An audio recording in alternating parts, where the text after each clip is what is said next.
dared to stare, unveiling the shadows of fear on fear files.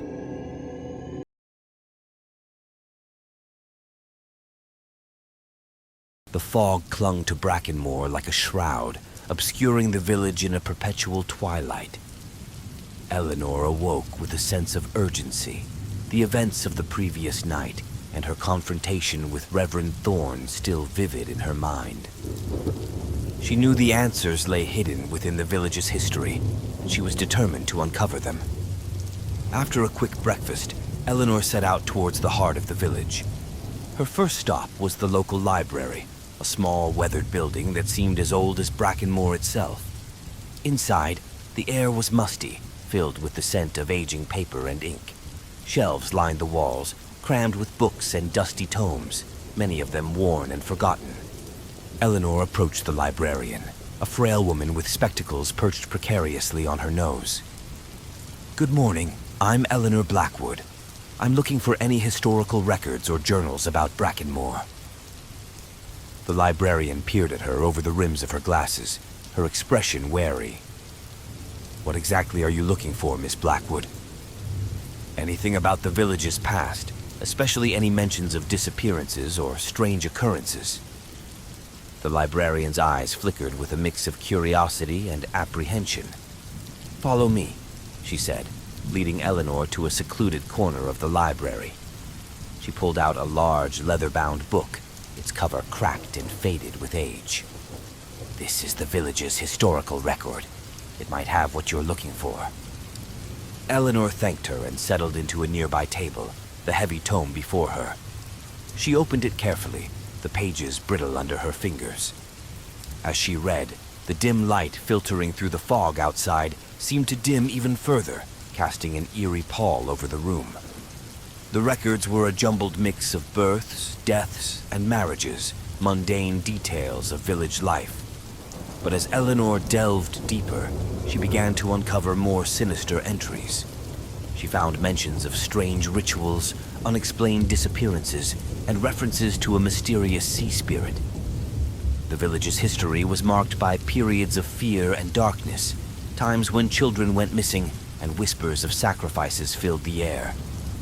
One entry, dated over a century ago, caught her eye. June 12th, 1843. The fog grows thicker with each passing day. The whispers in the night are louder, and more children have vanished. The villagers are desperate, and Reverend Silas Thorne insists that the sacrifices must continue to appease the spirit of the sea. The air is heavy with dread, and we fear what the future holds. Eleanor's heart pounded as she read the name. Reverend Silas Thorne. The same name as the current Reverend. She knew it couldn't be a coincidence. There was something deeply wrong in Brackenmore, something that spanned generations. Her research continued for hours, the library's dim light waning as evening approached. She found more entries, each one painting a clearer picture of the village's dark past. The villagers had made a pact with a malevolent spirit, offering sacrifices to ensure their safety and prosperity. The pact was maintained through generations, each reverend bearing the name Silas Thorne, a legacy of darkness passed down through time. Eleanor closed the tome, her mind reeling with the weight of what she had discovered. She needed to confront Reverend Thorne again, armed with this new knowledge. But first, she wanted to gather more information to ensure she fully understood the extent of the pact and how to break it. She left the library, the fog thickening as night fell.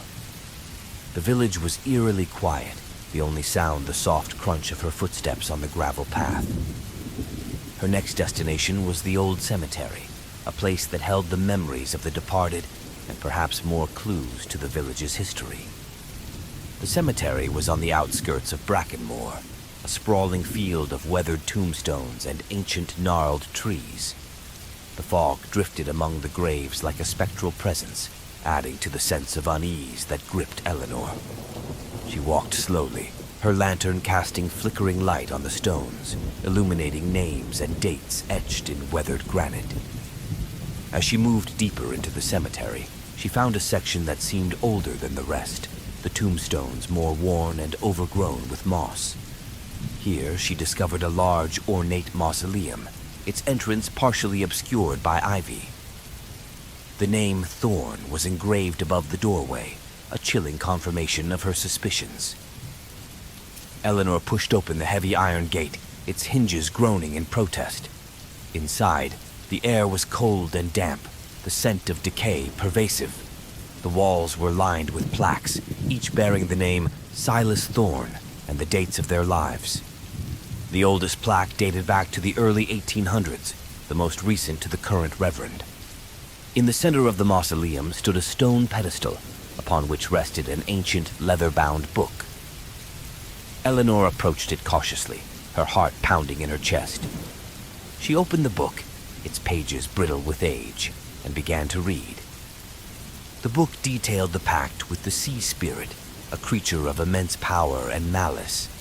The villagers, desperate to protect their home from the relentless storms and famine, had turned to dark rituals, sacrificing their own to appease the spirit.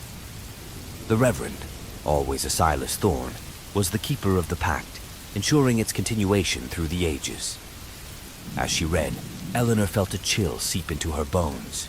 The whispers grew louder, more insistent, echoing off the stone walls of the mausoleum. She knew she had to stop the cycle, to break the pact and free the village from its dark legacy. With the book in hand, she left the mausoleum, the whispers following her into the night. She made her way back to her cottage, her resolve hardening with each step. She had the knowledge now, and with it, the power to confront Reverend Thorn and end the cycle of darkness. The fog pressed in around her, the village silent and watchful. Eleanor knew the path ahead would be fraught with danger, but she was determined to protect the children and bring light to the shadowy corners of Brackenmore. As she closed her cottage door behind her, she felt the weight of the village's history upon her shoulders, and the whispers of the past urging her forward into an uncertain future. Thank you for braving the unknown with us. Until next time, stay haunted.